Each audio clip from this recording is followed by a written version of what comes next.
এখন আমরা দেখতে পাচ্ছি অনেকে নতুন করে পাখনা গজিয়েছে, তারা নতুন করে ইসলামকে আঘাত করতে চায়। মাথায় রাখবেন, সাইদি সাহেব বলেছিলেন, যারা তোমরা আমাদেরকে গালি দাও মৌলবাদী বলে, তারা হচ্ছে সবাই আগাবাদী। বলেন তো, গোড়ায় শক্তি বেশি হয় না আগায় শক্তি বেশি হয়? গাছের আগায় শক্তি বেশি না গোড়ায় শক্তি বেশি? সাইদি সাহেব বলতেন, বাড়াবাড়ি বেশি করিল না। 16 কোটি মানুষ গাছের গোড়ায় একটা ঝাঁকুন দিবে, মামুর বাড়ি দিল্লি গিয়ে তোমরা পড়বা, দিল্লি গিয়ে পড়েছে। অতএব স্পষ্ট কথা, আমার এই দেশে নেতার দাম বেশি নয়, মন্ত্রীর দাম বেশি নয়, যার টাকা বেশি তার দাম বেশি নয়, একমাত্র যে তার রবকে ভয় করে তার দাম আল্লাহর কাছে বেশি, মানুষের কাছেও বেশি হওয়া লাগবে। ঠিক কিনা বলে? ইন্না আকরামাকুম ইনদাল্লাহি আতকাকুম, indeed the most noble of you is the most righteous of you. আল্লাহ তাআলা বলছেন, তোমাদের মাঝে সবচেয়ে সেরা ইনসাইট অফ আল্লাহ সুবহানাহু ওয়া তাআলা, আল্লাহর কাছে সে যার হৃদয়ে ভয় আছে। এক সত্তার আওয়াজ দিয়ে বলেন সবাই, তিনি কে? যাদের হৃদয়ে আছে আল্লাহর ভয়, তারা কভু পথ ভুলে যায় না। আল্লাহর প্রেম ছাড়া এই দুনিয়ায় কারো কাছে কোনো কিছু চায় না। ঠিক না বলে?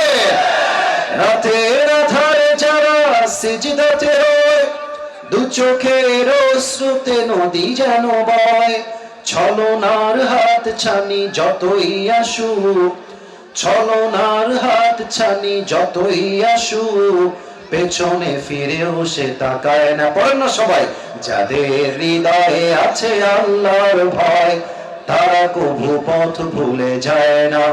আল্লাহর প্রেম ছাড়া এই দুনিয়ায় কারো কাছে কোনো কিছু চায় না। ঠিক কি না বলে? আপনারা কি এখন কথা বলতে ভয়টাই পান নাকি? আরে ভয়ের দিন নাই। আল্লামা দেলোয়ার হোসেন সাইদি হুজুর একটা কথা প্রায় বলতেন যে, বিড়ালের মতো 500 বছর বেঁচে থাকার কোনো দাম নাই, সিংহের মতো 1 ঘন্টা গর্জন দিয়ে আমরা বাঁচতে চাই। উনি এটা প্রমাণ করেছেন, ঈমান যদি হয় তাজা, পুরো জীবনটাই জেলখানায় কাটানো যায়, শহীদ হওয়া যায়, বাট মরতে মুমিন, মুজাহিদ মুমিন বাতিলের সামনে জীবন দিতে প্রস্তুত আছে, বা তার মাথাকে বাতিলের সামনে মুমিন বান্দা নত করতে প্রস্তুত নয়। যুবক ভাইরা, দিস ইজ ঈমান, এটাই হচ্ছে ঈমান। সেই ঈমান থেকে আজ কিছু কথা বলার চেষ্টা করব। সকলেই আমরা দিল খুলে বলছি ইনশাআল্লাহ। এবার আমাকে উত্তর দেন, আমরা সবাই হিন্দু না মুসলমান? ভাই ভাই শেষ কথা, ভাই শেষ টপিক, কথা বলার সময় আমরা হিন্দু না মুসলমান? আমরা খ্রিস্টান না মুসলমান? আরে মিয়া গৌরব নিয়ে বাঘের মতো করে, আমরা সবাই বৌদ্ধ না মুসলমান? তো আল্লাহ কেন বললেন যে তোমরা মুসলমান না হয়ে কবরে এসো না? আমরা তো মুসলমান, তবুও আল্লাহ বললেন তোমরা মুসলমান না হয়ে কবরে এসো না। কেন? ব্যাখ্যা আছে। প্রিয় ভাইরা আমার, আমাদের দেশ হচ্ছে বাংলাদেশ। আমরা মুসলমানরা সাম্প্রদায়িক দাঙ্গা লাগাতে চাই না, আমরা সম্প্রীতি নিয়ে থাকতে চাই। আমরা দাঙ্গাময়, আমরা শান্তিপ্রিয় মুসলমান। যুবক ভাইরা, ঠিক কিনা বলে? আমাদের পাশের দেশ ভারত হচ্ছে আমাদের দেশের সবচেয়ে বড় শত্রু দেশ। বলতে আমার লজ্জা লাগছে, এই সত্য কথা যুবক ভাইরা। আর আর আর ভারতের যে সাংবাদিকগুলো নিউজ রিপ্রেজেন্ট করে মিডিয়ার সামনে, তোমরা আমার কথার ভাঁজ বুঝবা, এদেরকে সাংবাদিক মনে হয় কম, হকার মনে হয় বেশি। যুবক আর একটা আছে, বাংলাদেশ আর থাকবে না। আমি অভিমান করেছি, আমি কোন চিল্লাফাল্লা করবো না। বেটা, তুই বাংলাদেশ থাকবে না, তুই বলার কে রে? তোর বাপের বেটা তুই হয়ে থেকে বাংলাদেশে একবার আয় না, তোর পিঠের একটা হাত পিছানো বাকি থাকবে না। যুবক ভাইরা, আমরা তো মারামারি চাই না, তাই চুপচাপ থাকি। আর একে দেখলে আমার কেন যেন এই হিজড়া মনে হয়, আর একে দেখলে আমার ফিল হয় যে এই বেটা সাংবাদিক হওয়ার যোগ্য নয়। ঢাকার গুলিস্তানে আন্ডারপ্যান্ট বিক্রি করলে বেশি মানাবে দিনাজপুরের ভাই। আমরা মুসলমান ঘরের সন্তান, তাই আমরা দাঙ্গা চাই না। তবে ভারতকে বুঝতে হবে, আমরা সংখ্যায় কম হতে পারি, বাট আমাদের মাঝে ইমানের জোর আছে, কোরআনের ভালোবাসা আছে। পানি যতই নম্র হোক, যতই ঠান্ডা হোক, বাট পানির স্রোত যখন একবার শুরু হয়ে যায়, পানি তর্জন গর্জন স্রোতে আকাশ সমান পাহাড়কে পানি ভেঙ্গে চুরে দুই টুকরো করে দেয়। যুবক ভাইরা আমার, অতএব ভারত যদি ভাবে আমার দেশের 1 ইঞ্চি মাটিকে তারা দখল করবে, স্পষ্ট পয়গাম, আগামীতে কোন স্বৈরাচারের মাধ্যমে যদি আমার দেশের স্বাধীনতা সার্বভৌমত্বে একটা আঘাত করা হয়, এই দিনাজপুরের মাটির থেকে একটা শহীদ আবু সাঈদ নয়, হাজার হাজার শহীদ আবু সাঈদ মাথায় কাপড়ে কাপড় বেঁধে রাস্তায় জীবন দেওয়ার জন্য শহীদ হওয়ার জন্য প্রস্তুত। হাত তুলে বলে সবাই ঠিক কিনা?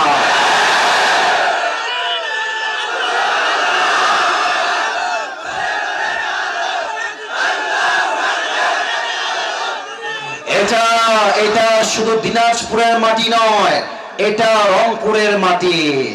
কারণ দিনাজপুর হচ্ছে রংপুর বিভাগের মধ্যে পড়ে। কথা ঠিক আছে কিনা বলেন সবাই আমাকে? আর রংপুরের নাম শুধুমাত্র আজকে বাংলাদেশে নয়, গোটা বিশ্বের প্রত্যেকটা কান্ট্রি রংপুরের নাম পৌঁছে গিয়েছে। যুবক ভাইরা আমার, এই বাংলাদেশ দ্বিতীয়বার স্বাধীন হয়েছে। এই স্বাধীনতার সূচনার দ্বিতীয় ইতিহাস তৈরি হয়েছে রংপুরের শহীদ আবু সাঈদের মাধ্যমে। যদি আগামীতে বাংলাদেশে ইসলামের রাজ কায়েম হয়, ইসলামের পতাকা যদি পক পক করে উঠতে হয়, রংপুরের মাটির থেকে ইসলামের পতাকা কায়েম করে পক পক করবে। যুবক ভাইরা আমার, আর একটা কথা সবাইকে বলতে চাই, শেষ কথা, আল্লাহ বলছেন মুসলমান না হয়ে কবরে এসো না। অতএব আমরা হয়তো মুসলমান নামে হয়েছি, কাজে হতে পারি নাই। দাড়িও আছে, টুপিও আছে, সুদ খাই, ঘুষও খাই, এটার নাম আসল মুসলমান নয়। মুসলমান হবে সেই মুসলমান, আসল মুসলমান, যার সামনে বাতিলের মসনদ থরথর করে কাঁপবে, বা সেই মুসলমান বাতিলের সামনে মাথা ধরতে প্রস্তুত হবে না। ঠিক কি বলে?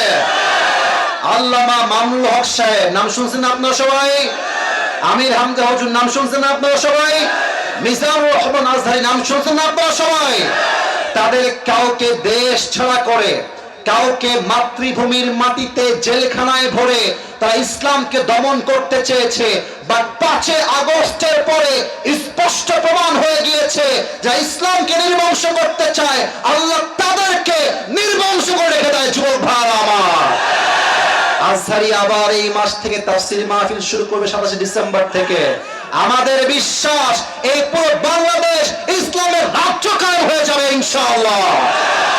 আর যদি এই বাংলাদেশে ইসলামের রাজ কায়েম করতে, কোরআনের রাজ কায়েম করতে বুকের তাজা রক্ত ঢালতে হয়, এই বুকের তাজা রক্ত ঢেলে এই দেশের মাটিতে আল্লাহর রাজ কায়েম করতে কারা কারা প্রস্তুত? হাত তুলে লাগে দেখা দাও।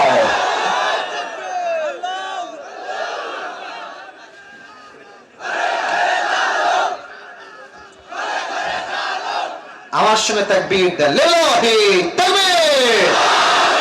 আল কোরআনের আলো, আল হাদিসের আলো, কোরআন হাদিস যেখানে, আলেম ওলামা যেখানে, আল্লাহ তাআলা কবুল করুন। সকলেই দিল খুলে পড়ুন আমিন। এবার আসুন, তাকওয়া কাকে বলে? তাকওয়া, আমি আসিফ হুজুর আজকে চিরবন্দরের মাটির তাকওয়া আমি 2টা ডেফিনেশন দিব, 2টা সংজ্ঞা। বলেন সবাই, কয়টা? 2টা। 1, উবাই ইবনে কাব রাদিয়াল্লাহু তাআলা আনহুকে একবার ওমর ফারুক ডাক দিয়ে বললেন, হে উবাই ইবনে কাব, তুমি আমাকে বলো তো, মা তারিফুত তাকওয়া, what is the definition of তাকওয়া? তাকওয়া কাকে বলে?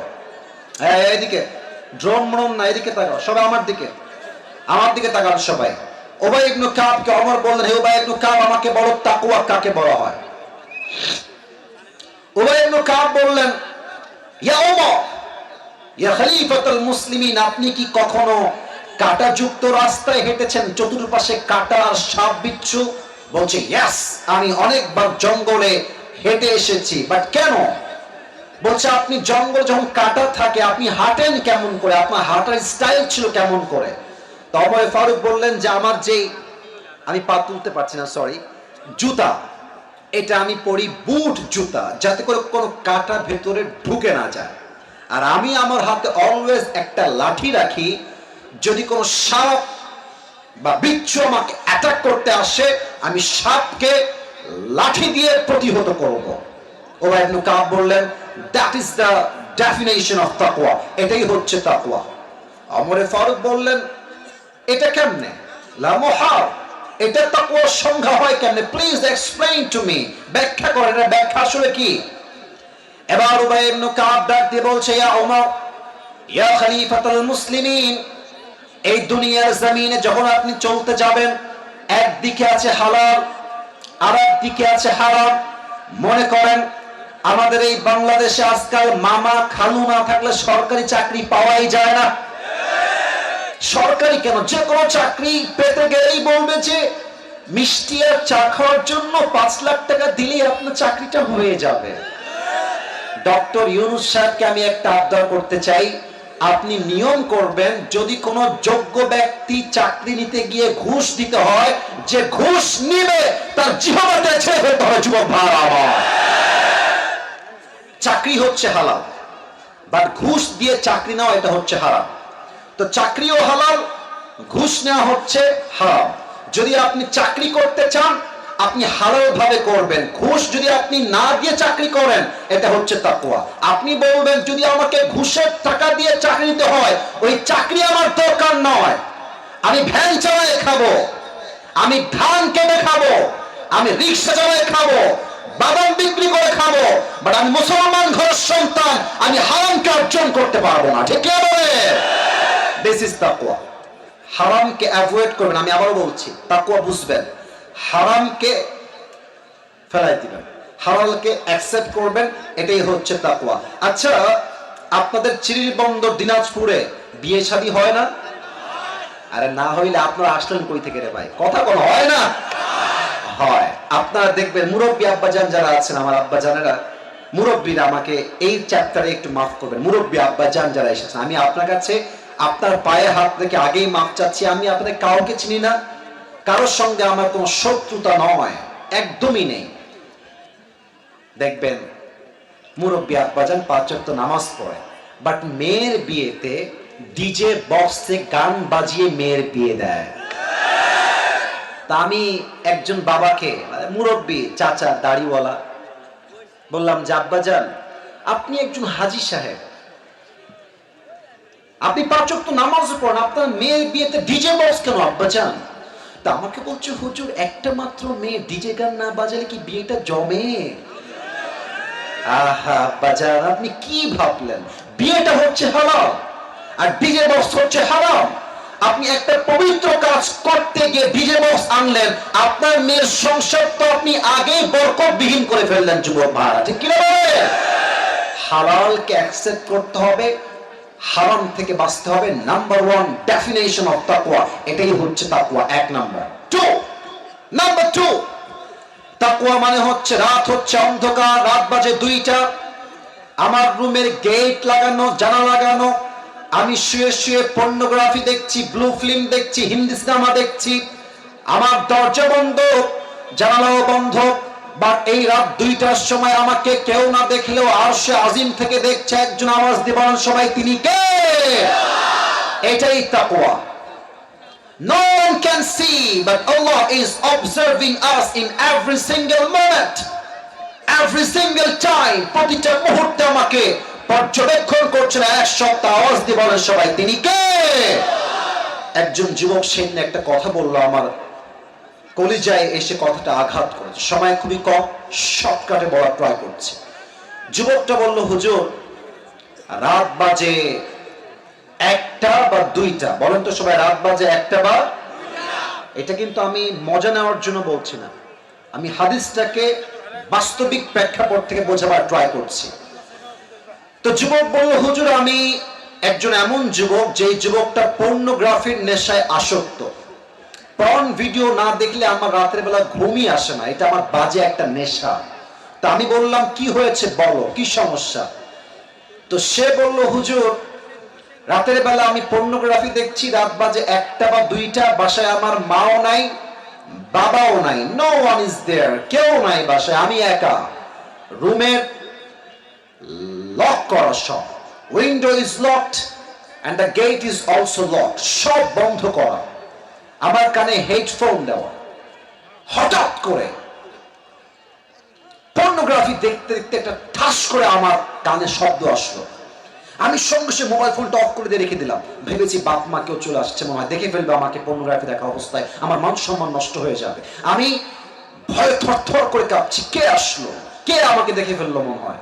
গেট খুলে দেখছি আওয়াজটা আসছে একটা ছোট্ট ক্যাট, ছোট্ট বিড়ালের মাধ্যমে। বিড়ালটা ওখানে দাঁড়ায় আছে। আমার মাথায় টনক নড়লো, ইস রে, একটা বিড়ালের শব্দে আমার আত্মা কেঁপে উঠলো, আমার সম্মানের ভয় লাগলো। বাট আমি যে পর্নোগ্রাফি দেখছি, কোথায় সেই বিড়াল আর কোথায় আমার রব? আমাকে তো প্রত্যেকটা মুহূর্তে আমার রব পর্যবেক্ষণ করছে। যুবক ভাইরা, কথা ঠিক আছে কিনা বলো সবাই আমাকে। এটা ভেবে আমার কলিজা আঘাত লাগলো, হুজুর যে আল্লাহ তো আমাকে দেখছে, আমি আল্লাহকে ভয় পাইলাম, আমি বিড়ালকে ভয় পাইলাম। ওই দিন থেকে আমি তওবা করেছি, আজ অব্দি কখনো আমি আর পর্নোগ্রাফি দেখি নাই। সুবহানাল্লাহ পড়বেন না আপনারা সবাই? আচ্ছা, আপনারা যুবকরা মুরব্বীরা চিনবেন হয়তোবা, পাকিস্তানের একজন টপ ফেমাস স্কলার, তার নাম হচ্ছে, তো মেয়েটা এক অসাধারণ কথা বলেছে। বলছে, मैं एक नर्स हूं और यहाँ का सबसे खूबसूरत नर्स मैं ही हूं और मुझसे ज्यादा खूबसूरत कोई भी यहाँ पे नहीं है। तो जब भी मैं इस रूम में आता हूं तो मैं देखता हूं कि हर कोई मुझे आंख उठा के देखती है कि कितनी हसीन लड़की यहाँ पे आई हुई है, लेकिन तुम अकेला एक इंसान हो। जब भी मैं आती हूं यहाँ पे, तुमने कभी भी मेरी तरफ आंख उठा के नहीं देखा। আমি দেখেছি প্রত্যেকটা যুবক আমি রুমে আসলে ফ্যাল ফ্যাল ফ্যাল ফ্যাল করে তাকায় থাকে, কত সুন্দরী মেয়ে আসছে। বাট তোমাকে আমি দেখেছি, তুমি কখনো একটা পলক আমার দিকে চোখ তুলে কখনো তাকাও না। তো আমি একজন মুসলমানকে বললাম যে যুবকরা আমাদের দিকে তাকায় না কেন, এই যুবক আমাকে দেখে না কেন? তো সে আমাকে বলল যে তারা তাদের রবকে ভয় করে। তারা জানে আমি যদি হারাম ভাবে কোনো মেয়েকে তাকাই থাকে দেখি, আমাকে কেউ না দেখলেও দেখে একজন, তিনি কে? तो मैंने सोचा कि जिस नौजवान के अंदर खुदा के लिए इतना खौफ है, इतना डर है उसके दिल में खुदा के लिए, तो अगर वो मुझसे शादी कर ले तो मैं तो खुशनसीब बन जाऊंगा।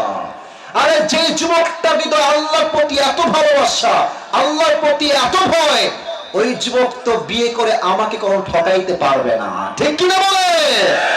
সেই মেয়েটা সেখানে কালেমা পড়ে মুসলমান হয়ে গিয়েছে এবং যুবককে বিয়ে করে একজন শ্রেষ্ঠ আদর্শবান নারী হয়ে গিয়েছে। সুবহানাল্লাহ পড়বেন না আপনারা? কেমনে হইল এটা? তাকওয়া। আর একটা কথা আজকে বলেই ফেলি, যেটা কখনো আগে বলি নাই, এটাই ফার্স্ট টাইম বলছি। আমাকেও অনেক খ্রিস্টান মেয়ে বিয়ের প্রস্তাব দিয়েছে, অনেক হিন্দু মেয়ে বিয়ের প্রস্তাব দিয়েছে। এটা আপনি ভাববেন হুজুর আপনি কি শো অফ করছেন? না, একটা মেসেজ আছে। মনে রাখবেন, হিন্দুরা অনেকে হিন্দু আছে, বাট তারা জাস্ট বাধ্য হয়ে হিন্দু আছে, যেহেতু বাপ মা হিন্দু তাই সে হিন্দু। বাট অনেক হিন্দু আছে এমন যারা সুযোগ পেলে কালে পরে মুসলমান হয়ে যাবে, ঠিক কিনা বলে? তো আমি যারা প্রস্তাব দিয়েছেন, আমি এটা মানে মিডিয়ার সামনে আজকে জীবনের প্রথম বললাম। আমি এটা বললাম এটার জন্য যে দেখেন, আপনার আচরণ, আপনার কথা, আপনার কমিউনিকেশন, আপনার চরিত্র এতটা সুন্দর হতে হবে যেন বিধর্মীরা আপনার আচরণ দেখে কালেমা পড়ে মুসলমান হতে আগ্রহী হয়। কথা ঠিক আছে কিনা বলে? তো আমি দেখেছি একজন মেয়ে যে হিন্দু আমাকে বিয়ে করার জন্য খুব বেশি পাগলামি সে করেছিল। এটা আমি আবারও বলছি, আজকে ফার্স্ট টাইম বলছি, জাস্ট বোঝাবার সাথে যে ইসলামটা কত সুন্দর এটা বোঝার ট্রাই করে।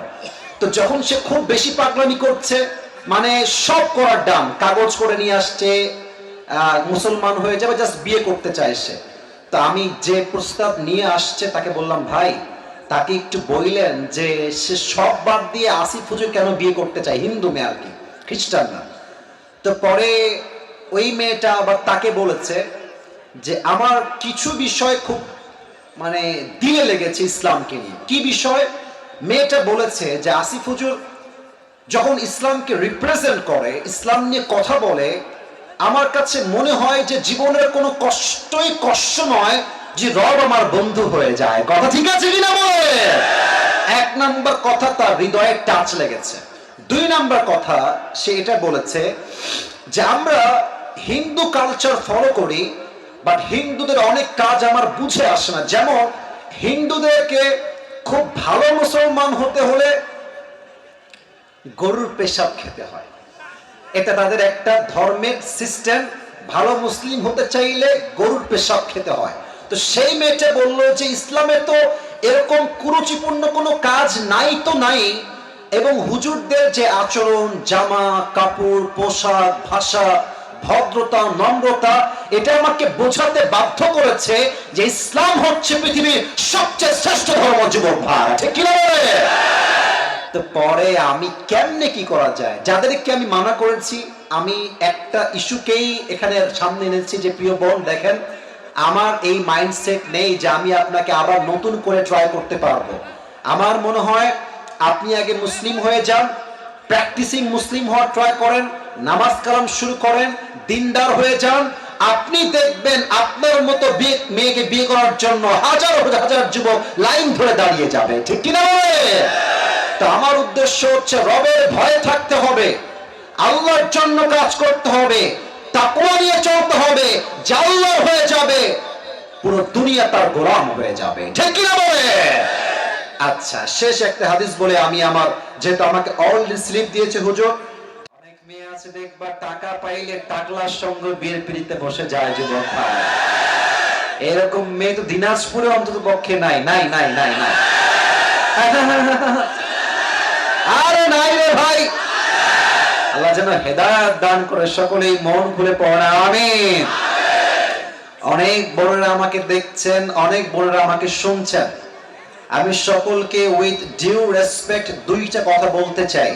নাম্বার ওয়ান, প্রিয় বোন আমার, শ্রদ্ধার সাথে আপনাকে বলছি, বোরকা পরলেই কিন্তু আসলে প্রকৃতপক্ষে দিনদার হওয়া যায় না। দিনাজপুরের ভাইরা, আমরা দিনাজপুরে দেখেছি, রংপুরে দেখেছি, রাস্তাঘাটে পার্কে যত মেয়ে প্রেম করে বেড়ায় তার ৮০% মেয়ে হচ্ছে বোরকাওয়ালি মেয়েরা প্রেম করে বেড়ায়। যুবক, I don't measure everyone equally. সব মেয়েকে এক পাল্লায় মাপলে আমি আসিফের চরম লেভেলের ভুল হবে এইটা।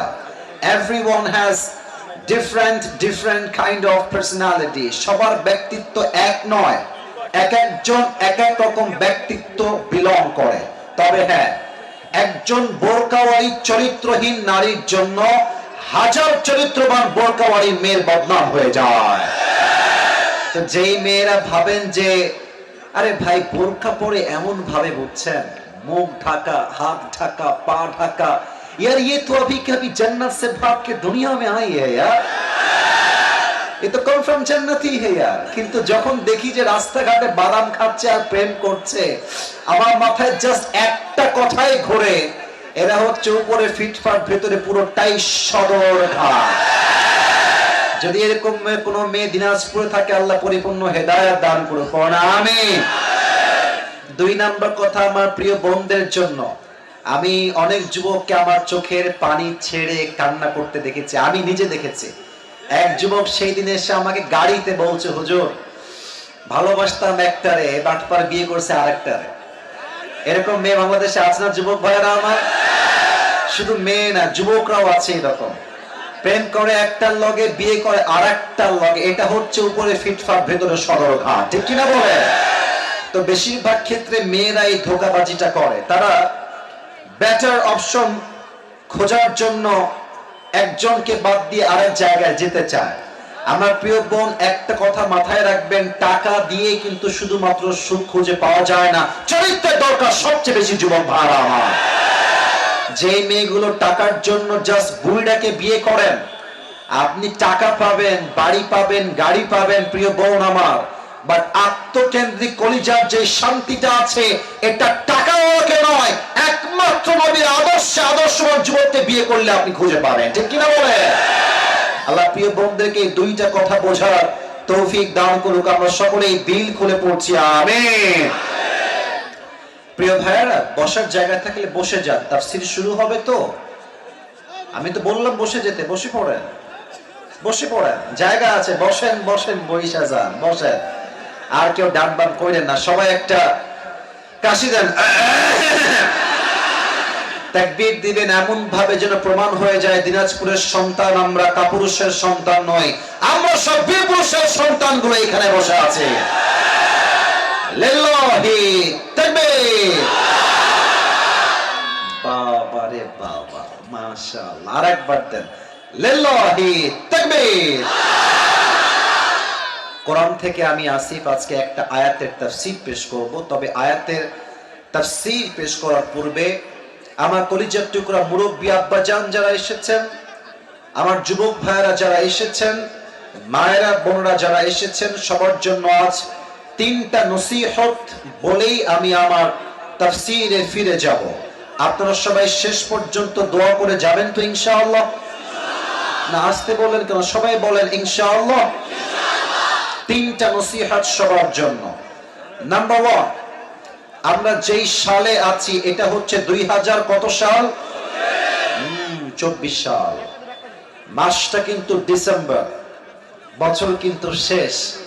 অনেকে দেখবেন বছরের শেষ রাতে গুনাহের জন্য তওবা না করে শুভ নববর্ষের নামে রাস্তাঘাটে গান বাজিয়ে বেহায়াপনা করবে। যুবক ভাই আমার, না, এইটা করা যাবে না। আমি সবার কাছে এই 2024 সালের শেষ মুহূর্তে এসে ক্ষমা চাচ্ছি আমার প্রিয় ভাইরা। আমি যদি কখনো কাউকে নোইংলি অথবা আননোইংলি, ইচ্ছাকৃত অথবা অনিচ্ছাকৃত কাউকে কখনো কোনোভাবে হার্ট করে থাকি, কষ্ট করে থাকি, ফার্স্টলি মাই আল্লাহ ফরগিভ মি, প্রথমে আল্লাহ আমাকে মাফ করো। আমি আপনাদের সবার কাছেও মাফ চাই। এর কারণ হায়াত দিন দিন শেষ হচ্ছে, কবে যে মারা যাব we don't know about it, এটা আমরা জানি না, এই বিষয়ে আমরা কিছু বুঝি না। যে কোনো মুহূর্তে মালাকুল মউত চলে আসতে পারে আমাদের চোখের সামনে। 2024 সালের শেষে এসে সবার কাছে আমি দিল থেকে মাফ চাই। আল্লাহ যেন আমাদের সবাইকে একে অপরকে মাফ করার তৌফিক দান করে। সকলেই মন করে পড়া আমিন। কে কতটুকু বাঁচবো আমরা জানা নাই। 2024 সালটাই হতে পারে আমার জীবনের শেষ সাল। হয়তো নেক্সট সালে আমি কবরের বাসিন্দা হয়ে যাব। আপনারা আমাকে সবাই মাফ করে দিবেন, আমিও আপনাদের সবাইকে দিল থেকে মাফ করে দিলাম। বলেন সবাই আমিন। নাম্বার 1, মাফ চাইলাম। সবাই সবার কাছে মাফ চাইলেন, ভাই ভাইয়ের কাছে, বউ স্বামীর কাছে, স্বামী তার বউয়ের কাছে। আল্লাহ তৌফিক দান করুন। সকলেই পড়া আমিন। 2 নাম্বার নসিহত আমার সমস্ত যুবকদের জন্য, মুরব্বীদের জন্য। আচ্ছা, আমরা তো সবাই মধ্যবিত্ত পরিবারের সন্তান, তাই না?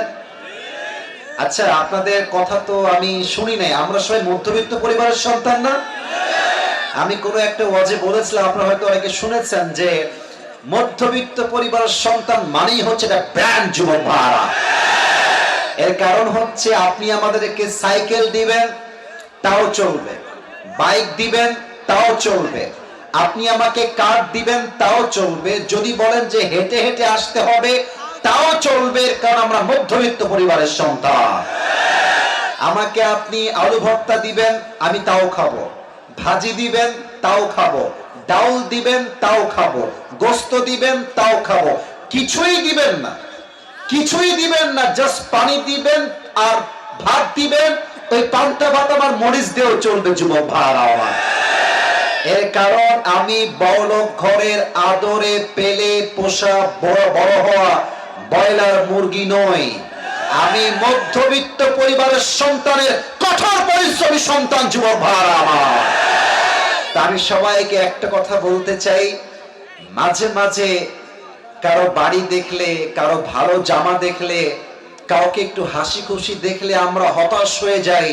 আমরা ভাবি হয়তোবা সে আমার চাইতে অনেক ভালো আছে। না না না না, মনে রাখবেন প্রত্যেকটা হাসির পেছনে একটা কষ্ট লুকিয়ে আছে, প্রত্যেকটা কষ্টের পেছনে আরো বিশাল বড় পাহাড় পরিমাণ কষ্ট লুকিয়ে আছে। ঠিক কিনা বলে? পৃথিবীতে সমস্যার বাহিরে কেউ বসবাস করে না, জনপ্রিয় ব্যক্তির সমস্যা একরকম, নন ফেমাস ব্যক্তির সমস্যা আরেক রকম, ধনীর সমস্যা একরকম, গরিবের সমস্যা একরকম। পৃথিবীতে সমস্যাবিহীন কেউ নয়, বাট মূল কথা হচ্ছে বান্দা তার প্রত্যেকটা অবস্থায় যদি বলতে পারে আলহামদুলিল্লাহ আলা কুল্লি হাল, I am okay, I am perfect, I am just grateful to my lord, আমাকে আল্লাহ যা দিয়েছে তাতেই আমি খুশি, দেখবেন পুরো জীবনটাই জান্নাতের বাগান হয়ে যাবে। সুবহানাল্লাহ বলো সবাই। So don't compare yourself with anybody, you have to compare yourself with your Lord। আল্লাহর সঙ্গে যে কম্পেয়ার করেন যে আল্লাহ তুমি আমাকে কি কি দিয়েছো, আল্লাহ তুমি আমাকে যা দিয়েছো এটা অনেকের কাছে নাই, আবার অনেকের কাছে যা আছে এটা আমার কাছে নাই। অতএব যা নাই তা নিয়ে আফসোস নয়, যা আছে তাই নিয়ে আমরা শুকর গুজার হয়ে পড়বো সবাই আলহামদুলিল্লাহ। পড়ো সবাই আলহামদুলিল্লাহ। ওই ডানের ভাই আলহামদুলিল্লাহ কয় নাই, বলো সবাই আলহামদুলিল্লাহ। সর্বশেষ কথা আমার কলেজের টুকরা যুবকদের জন্য এটা বলে আমি আমার আয়াতের তাফসীরে ফিরে যেতে চাই। যুবক ভাইয়েরা, নিজের জীবনটাকে ক্যারিয়ারটাকে সুন্দর করো। মনে রাখবা আজকালকার বাপ মারাও স্বার্থ ছাড়া ভালোবাসতে চায় না।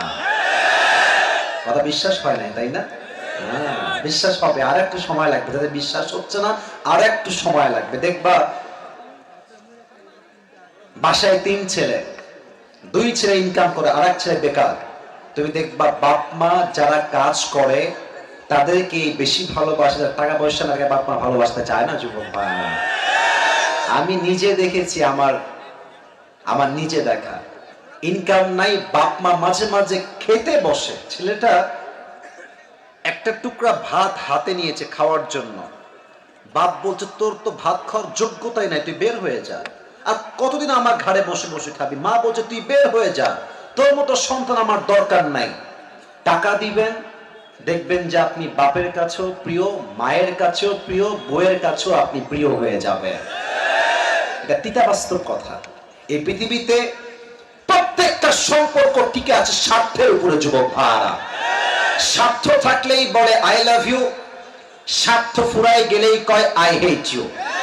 টাকা থাকলে দেখবা আশেপাশের ভালোবাসার মানুষের কোনো অভাব নাই, আর যখনই পকেট ফাঁকা দেখবা নিজের ঘরের বউটা তোমাকে আর ভালোবাসছে না। ফোকাস অন ইউর ক্যারিয়ার, স্বপ্নকে বড় করো। মনে রাখবা জীবনে কাজটা হচ্ছে সবচেয়ে বড় দামি জিনিস।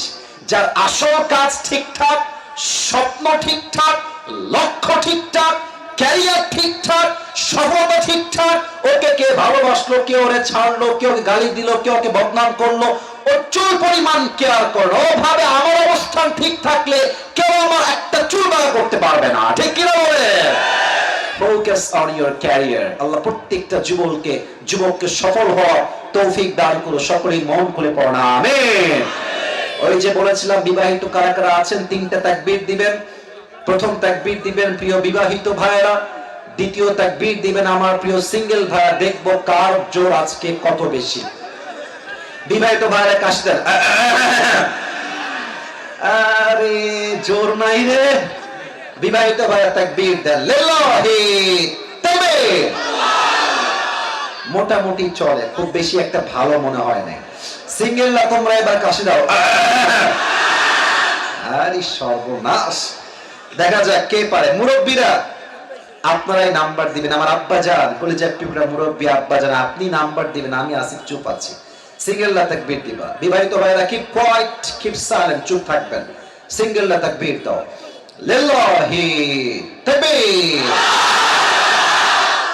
বিবাহিত ভাইরা আই এম সো সরি, আপনারা আমাকে মাফ করে দিবেন। আজকে আমার সিঙ্গেল ভাইরাই পাস করেছে। আরেকবার সবাই মিলে তাকবীর দিবেন এমন জোরে যে আমি আসিফ স্টেজ ভেঙে নিচে পড়ে যাব। দেন তাকবীর সবাই মিলে। লিল্লাহি তাকবীর। আল কোরআনের আলো। মারাত্মক সাউন্ড ভাই, আবার দেন। আল কোরআনের আলো, আল হাদিসের আলো। কোরআন হাদিস যেখানে, আলেম ওলামা যেখানে, দিনাজপুরবাসী যেখানে, চিরির বন্দরবাসী যেখানে। আজ আমরা তাফসীর করব কোরআনুল কারীমের 4 নাম্বার পারা থেকে আমি সবার থেকে উত্তর চাই। কত নাম্বার পারা চলছে? আপনারা আওয়াজ কমায় না, দিনাজপুরের বদনাম হবে। আবারও বলেন, কত নাম্বার পারা? This is the sound. এটাই চাই আমি সবার থেকে। সূরাটার নাম হচ্ছে সূরাতু আলে ইমরান। বলেন সবাই, সূরাতু আলে ইমরান। আমরা আব্বাজানরা কথা বলছি, মাশাআল্লাহ। বলেন তো সবাই, সূরাটার নাম কি? আলে ইমরান, মাশাআল্লাহ। আয়াত সংখ্যা হচ্ছে 102। বলেন সবাই, কত নাম্বার আয়াত? 102। এই সূরাতে আল্লাহ তাআলা এই আয়াতে আমাদের জন্য 2টা মেসেজ দিয়েছেন। বলেন সবাই আওয়াজ দিয়ে, কয়টা মেসেজ? যে কোনো আয়াতের তাফসীর পেশ করতে গেলে মোট 4টা জিনিস খুব বেশি প্রয়োজন হয়। There are 4 things that is most important to talk about. 4টা বিষয়কে হাইলাইট না করলে কোন আয়াতের তাফসীর কখনো পারফেক্টলি করা যায় না। 4টা বিষয়। নাম্বার 1, রাইট প্রনাউন্সিয়েশন, সঠিক তেলাওয়াত, শুদ্ধ তেলাওয়াত। নাম্বার 2, রাইট ট্রান্সলেশন, সঠিক তরজমা। এন্ড থার্ড হচ্ছে what's the explanation of this ayah, এই আয়াতের ব্যাখ্যা কি। And the fourth is what's the lesson that you have got from this ayah, এই আয়াত থেকে তুমি কি শিক্ষা পেয়েছো। এই 4টা বিষয়ে তাফসীর না করলে কখনো কোনো আয়াতের তাফসীর কখনো সম্পূর্ণ হতে পারে না। আসুন আমরা প্রথম অংশে ঢুকে যাই। আমি দেখতে পাচ্ছি ডানে বামে সামনে পেছনে আজকের মাহফিলটা, যদি আমার ভুল না হয় 90 ভাগের বেশি আজকের মাহফিলে কলিজার টুকরো যুবক ভাইরা অংশগ্রহণ করেছে। আমি তোমাদের থেকে একটা আশাই রাখবো, শান্ত পরিবেশ দিবার। কেউ ওয়াজের মাঝে উঠে গেলে ওর লুঙ্গি টাইনা ধরে বসায় দিবা, তবে লুঙ্গি যেন খুলে না যায়। কেউ উঠবেন না, উঠলে কিন্তু ধমক খাবেন। যারা বিক্রি করছেন তারা ব্যতীত কেউ উঠবেন না। তাকবীর দেন সবাই, লিল্লাহি তাকবীর। প্রথম চ্যাপ্টার তেলাওয়াত। আমি তেলাওয়াত করার ট্রাই করছি টু দ্য রাইট ওয়ে, সঠিকভাবে চেষ্টা করছি। আউযু বিল্লাহি মিনাশ শাইতানির রাজীম। বিসমিল্লাহির রহমানির রহিম। ইয়া আইয়ুহাল্লাযীনা আমানু তাকুল্লাহা হাক্কা তুকাতিহি ওয়া লা تموتن إلا وأنتم مسلمون. الله أكبر. সঠিক তেলাওয়াত। Now I will try my best to translation of this ayah, to translate of this ayah. আমি এই আয়াতের তরজমা করার ট্রাই করছি। আল্লাহ তাআলা বলছেন, O you who believed, fear your Lord as he should be feared. وَلَا تَمُوتُنَّ إِلَّا وَأَنْتُمْ مُسْلِمُونَ. And do not die except as a Muslim. 2টা message. 1, হে ঈমানদারেরা, তোমরা তোমাদের রবকে ভয় করো ভয় করার মতো। Just focus on this ayah, একটু বুঝবেন। আল্লাহ বলছেন শুধু ভয় করো, it's exactly not like that, এতটুকুই শেষ নয়। আল্লাহ বলছেন হাক্কা তুকাতিহি, ভয় করার মতো ভয় করো। ওয়ালা তামুতুন্না ইল্লা ওয়া আনতুম মুসলিমুন, যেহেতু তোমাদেরকে মরতেই হবে, তোমরা মুসলমান না হয়ে মারা যেও না। আবার বলছি, যেহেতু তোমাদেরকে মরতেই হবে, কুল্লু নাফসিন যায়িকাতুল মাউত, everyone has to take the test of death. প্রতিটা মানুষকে মৃত্যুর স্বাদ যেহেতু গ্রহণ করতে হবে, অতএব মরার সময় মুসলমান না হয়ে মরে যেও না। এই হচ্ছে আয়াতের সাবলীল তরজমা, রাইট ট্রান্সলেশন। এবার আমরা আসব ব্যাখ্যা। প্রথমেই আল্লাহ তাআলা এখানে বলেছেন তাকওয়ার কথা। প্রথমে আমরা জানবো যে তাকওয়া কাকে বলা হয়, কোরআন তাকওয়া নিয়ে কি বলে, আল্লাহর হাবিব তার হাদিসে তাকওয়াকে কিভাবে হাইলাইট করেছেন, এই বিষয়টাকে আমরা হাইলাইট করার ট্রাই করব। ফার্স্ট অফ অল আমি তাকওয়ার বেনিফিটটা বলতে চাই, লাভ বলতে চাই। একটা ব্যবসা আপনি যখন করবেন, যদি আপনি জানেন যে ব্যবসাটা করলে আমি কোটি কোটি কোটি টাকার মালিক হয়ে যাব, দেখবেন ব্যবসা করতে আপনার আগ্রহ বেড়ে যাবে। কথা ঠিক আছে কিনা বলে? মনে করেন আপনাদের চিরিবন্দর বা দিনাজপুরে সবচাইতে ফেমাস ব্যবসা যেটা প্রায় মানুষই করে থাকে, ব্যবসার নামটা কি বলেন তো? লিচু। আচ্ছা, দিনাজপুরের লিচু, তাই না? আচ্ছা, আপনি জানেন যে লিচুর ব্যবসা করলে আমার সিজনে প্রায় লাখ লাখ টাকা লাভ হবে। আপনার ইন্টারেস্ট বেড়ে যাবে, আগ্রহ বেড়ে যাবে। তো তাকওয়া অর্জন করলে লাভ কি এটা জানলে আপনার তাকওয়া অর্জন করতে মনে চাইবে। আমি তাকওয়া অর্জনের 3টা লাভ বলবো কোরআন থেকে। বলেন সবাই তো কয়টা? আমি শুনি নাই, আমাকে জোরে না বললে আমার আওয়াজ ভালো হয় না। বলেন সবাই কয়টা? এক, যেই বান্দা তাকওয়া অর্জন করবে, আল্লাহ তাআলা বলছেন ওয়া মান ইয়াত্তাকিল্লাহা ইয়াজআল লাহু মাখরাজা, whoever fear of his Lord, যেই বান্দা আল্লাহকে ভয় করে, Allah will make a way out for them। যেই বান্দার মাঝে তাকওয়ার গুণ আছে, ওই বান্দা যত বিপদগ্রস্ত হোক, পরিবারের চাল নাই, ডাল নাই, ভাত নাই, ব্যবসায় বরকত নাই, টাকা নাই, বাড়ি নাই, গাড়ি নাই, ডেঞ্জার ডেঞ্জার, বিপদ আপদ বালার শেষ নাই, আল্লাহ বলছে আমার বান্দা যদি হয় তাকওয়াওয়ালা, ওকে বিপদ থেকে বের করার দায়িত্ব আমি আল্লাহ নিজেই নিয়ে নিলাম। সুবহানাল্লাহ পড়ে সবাই। 1 নাম্বার লাভ। আবার আল্লাহ তাআলা বলছেন ওয়ায়ারযুকুহু মিন হাইথু লা ইয়াহতাসিব, যেই বান্দার হৃদয়ে আল্লাহ ভয় থাকবে, তার যতই রিজিকের কমতি হোক না কেন, যতই অভাব হোক না কেন, আল্লাহ বলছেন আমি তাকে এমন জায়গার থেকে রিজিক প্রোভাইড করব, এমন জায়গার থেকে খাবার দিব, রিজিক দিব, লা ইয়াহতাসিব, they never could imagine before। এমন জায়গা থেকে রিজিক দিব, I will provide the sustenance from the sources they could never imagine before। এমন ভাবে আপনার সামনে রিজিক চলে আসবে, আপনি কল্পনাই করতে পারবেন না যে রিজিকটা আসলে আসলো কই থেকে, বাট দিয়েছে একজন। আওয়াজ দিয়ে বলেন সবাই, তিনি কে? 2 নাম্বার লাভ। 3 নাম্বার লাভ আরো মারাত্মক। আচ্ছা বলেন, দিনাজপুরের চিরিবন্দরের ভাই, আমরা সবাই জান্নাত চাই কি চাই না?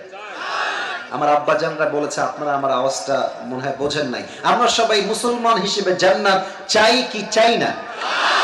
সূরাতুর রহমান 27 নম্বর পারা আল্লাহ তাআলা বলছেন ওয়ালিমান খাফা মাকামা রাব্বিহি জান্নাতান, for he who has feared the position of his Lord are 2 gardens। যেই বান্দা আল্লাহকে ভয় করে, কিয়ামতের দিবসে আল্লাহ তাআলা তার জন্য 2টা জান্নাতের ঘোষণা দিবেন। আপনি একটা জান্নাতের মালিক হবেন না। আল্লাহ বলবে যেহেতু তোমার মাঝে আমার ভয় ছিল, তাকওয়া ছিল, আমি আল্লাহ তোমাকে আজকে 2টা জান্নাতের মালিক বানাই দিলাম। আল্লাহু আকবার।